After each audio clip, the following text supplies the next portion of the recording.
रायजो राजा नोंथांमोन बावखुंग्रियावहाय BPF दोलोआ जिर' जानो थांगासिनो दं। माब्रैहाय जिर' जानो थांगासिनो दं होनोब्ला भिडिअखौ जोबजासिम खोनासंदो।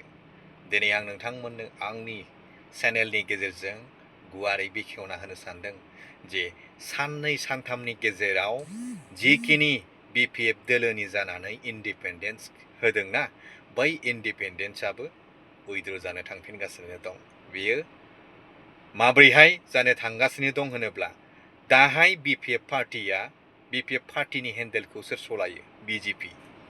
दा बै BJPआसो सलायगासिनो दं। बेनिखायनो BPF दोलोआ नांगौबायदि बावखुंग्रियाव जों ट्राइबेल मानसिखौ केन्डिडेट फसंनो हायाखै। बेनिखायनो BJPनि केन्डिडेटखौ दिनै BPF दोलो बा BPF महरै फसंदों। बेबो रुपम रय, सासे फारौ जाग्रा, सासे सिरा जाग्रा मानसिनो जोंनि बर' रायजो राजा गार' राभा गासै ट्राइबेल मानसिफ्रा माब्रै होगोन आरो माइनरिटि मुस्लिम भाइफ्रा माब्रैहाय होगोन? माब्लाबाबो होनाय नङा। थांनाय BTC काउन्सिलाव बिथांमोनहा मोनबा गेरेन्टि होनानै जाबायदि थगायबाय, सासे सानैनो होनानै बिथांमोनहा डेम' देखायनानै फाग्ला आरो डेम' देखायनानै रायजो राजाफोरखौ फिन खनसेबाव थगायनो नाजादों। नाथाय बे बाराव जिर' जानो थांगासिनो दं। माब्रैहाय जिर' जागोन आं बेखौबो नोंथांमोननो बेखेवना होनो सानदों रायजोफोर। दिनै नोङो नायदो, BPFआव जाय मानसिखौ होनांगौ बै मानसिखौ होआलासिनो दा सासे बङाइगावनि बा सासे बासुगाव साइडनि बै मानसिखौ रुपम रय बिथांखौ दिनै BPF दोलोआ केन्डिडेट महरै फसंदों। नङा होनब्ला? दिनै बै रुपम रयनो सोर होगोन? गावसिनि मानसियानो होगोन ना होआ खुनु बेहाय बिसास गैया। आरो बिथांमोना होनबाय थादों पार्टिनि सायावसो सोनारो, केन्डिडेटनि सायाव सोनारा। बेनो नामा? पार्टिनि सायावसो सोनारोनो, केन्डिडेटनि सायाव सोनारा। पार्टिया जाहोगोन नामा? स' रायजो राजा नोंथांमोना मिथिखाबाय जे हाग्रामाया जेसेबांखि दुगा मानो बे बाराव NDAयावसो दं, BPF नंला NDA। बेनि स्टारिं आरो हेन्डेलखौ दा BJPआसो हमो रायजोफोर। बेनिखायनो बिथाङा नांगौबायदि केन्डिडेट होनो हायाखै, जायनि जाहोनाव नोङो राजिब बांगालखौ बिथाङा इन्डिपेन्डेन्स सिंजों रायलायनानै इन्डिपेन्डेन्स गेलेहोनो नागिरदों आरो बिथाङा थेर बेथेर भटखौ, जोंनि नाफाम जाग्राफोरनि भटखौ बोखावनो नागिरदों। आरो बिथाङा आरो सासेबाव प्रिथिराज देब मेसखौ दिनै इन्डिपेन्डेन्स आरो BPFनि जानानै गेलेहोनो नागिरदों। बिथाङा गासिबखौबो नाफाम जाग्राफोरखौ भटखौ गोदाव सोराव खालामनो नागिरदों। बै प्रिथिराज DC क्रस मानसिनो ना बर'आनो होनजायो, ना हारसायानो होनजायो, ना गुबुन जाथियानो होनजायो, बिथांनो सोर भट होगोन?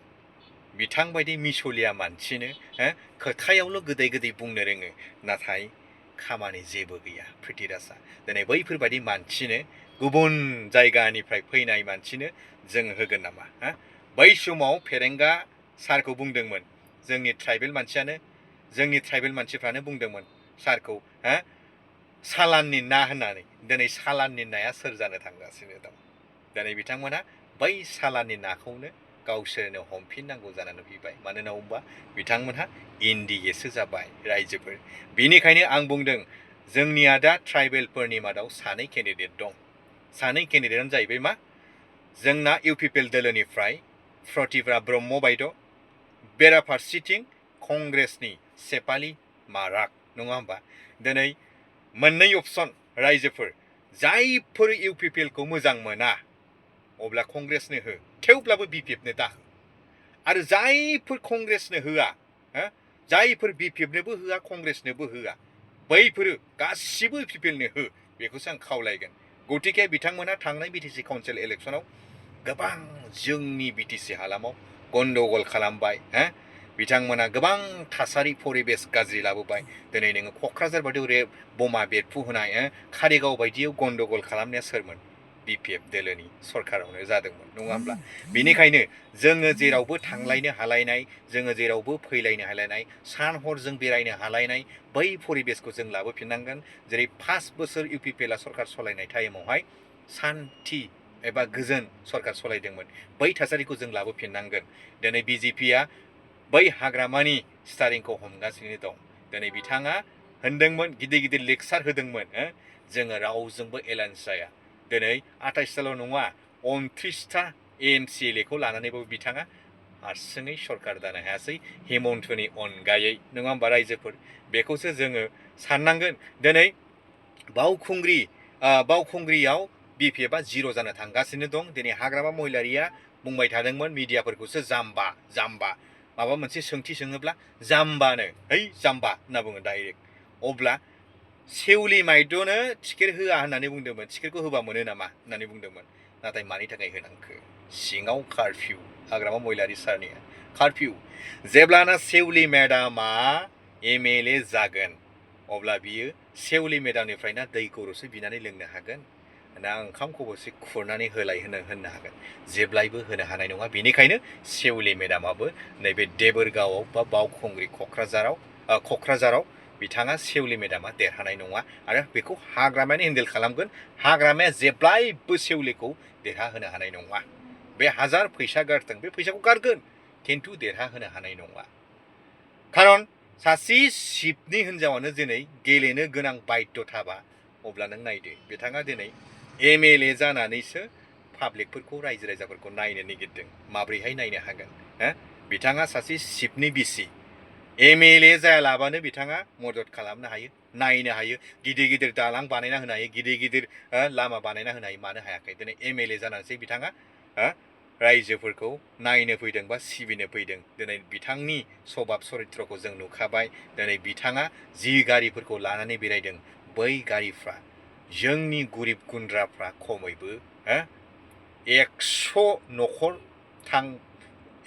न'खरखौ जों फोथांनो हानाय बै गारिनि खरसाया दिनै बैफोर गारिखौ लानानै बेरायगासिनो दं बिथाङा जों नों आं गरिब गुन्द्राफोरनि टयलेटफ्राव माब्लाबा हाबा जों नों आं गरिब गुन्द्रानि न'फ्राव बिथाङा मास्क गाननानैसो रायलायफैयो मोनो जों गरिब गुन्द्राफ्रा अब्ला बिथाङा पाब्लिकनि थाखाय मा खामानि मावगोन गतिके नैबे क'क्राझारावबो लरेन्स इस्लारियानो देरहागोन आरो बयखौबो जातिनि सेन्टिमेन्ट गोनां दिनै जातिनि खामानि मावबोनाय होनना बुङोब्ला लरेन्स इस्लारि सारा मावबोदों आरो